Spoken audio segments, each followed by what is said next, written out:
Pa preoperativna priprema, neposredna preoperativna priprema podrazumeva kardiološki pregled ukoliko pacijenti imaju plućni problem, odnosno problem sa plućnom funkcijom, onda i pregled pulmologa, odnosno lekara koji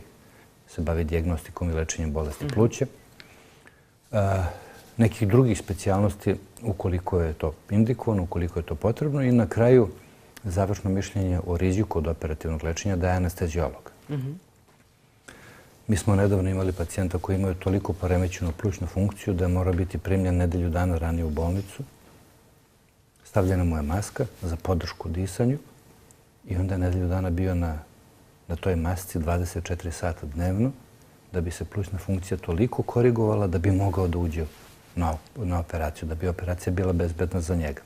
I upravo sve te pripreme koje se rade, koje su specifične za svakog pacijenta, a posebno važne kod onih koji imaju neko udruženo obolenje koje je u kritičnoj fazi bolesti, one su važne da se urade da bi se upravo došlo do tog optimalnog ishoda lečenja, da bi se taj rizik operativnog lečenja sveo na najmanju moguću meru. Znači, rizik operativnog lečenja nije samo to što hirurg uradi,